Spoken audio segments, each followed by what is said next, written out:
Genesis 1, verses 1 to 25. In the beginning, God created the heavens and the earth. Now the earth was formless and empty. Darkness was over the surface of the deep, and the Spirit of God was hovering over the waters. And God said, "Let there be light." And there was light. God saw that the light was good, and he separated the light from the darkness. God called the light day, and the darkness he called night. And there was evening, and there was morning, the first day. And God said, "Let there be a vault between the waters to separate water from water." So God made the vault and separated the water under the vault from the water above it. And it was so.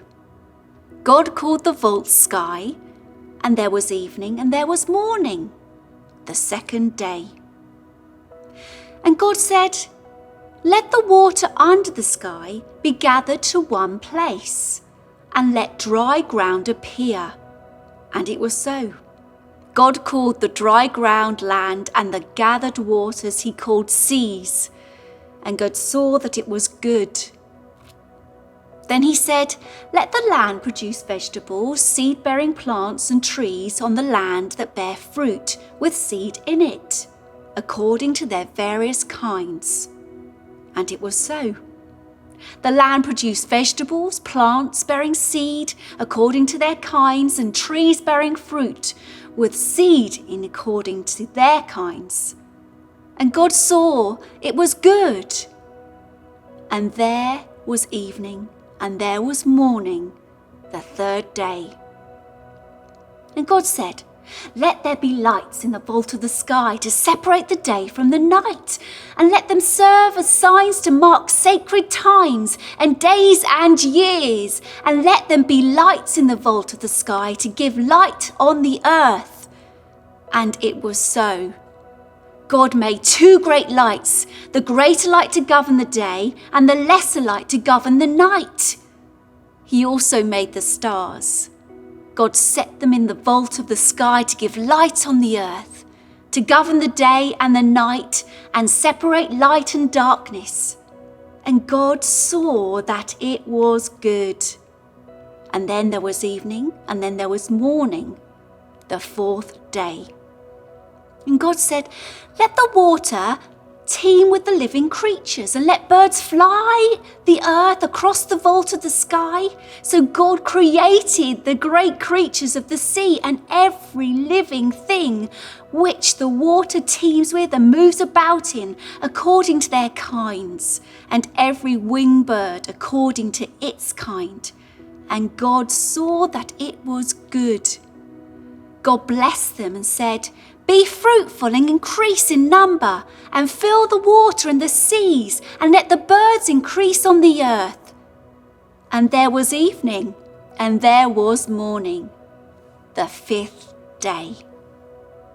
And God said, "Let the land produce living creatures according to their kinds, the livestock, the creatures that move along the ground, and the wild animals, each according to its kind." And it was so. God made the wild animals according to their kinds, the livestock according to their kinds, and all the creatures that move along the ground according to their kinds. And God saw that it was good. Surely no sentence that has ever been written is so powerful and so full of meaning and so understated as the opening line of the Bible. "In the beginning, God created the heavens and the earth." The Bible never argues for God's existence. It assumes it. In the Bible story of creation, we see the power of God in action. God speaks, and the universe is. Light appears, and waters shift. And where there was formless and emptiness and disorder, he brings shape and structure and colour.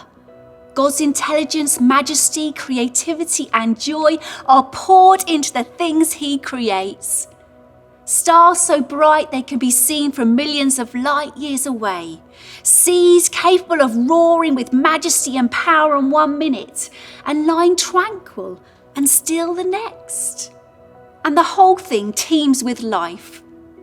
Creatures that fly and swim and crawl and stalk, some wild and powerful and terrifying, others fragile and delicate and vulnerable, all of them whispering something about the character of their creator.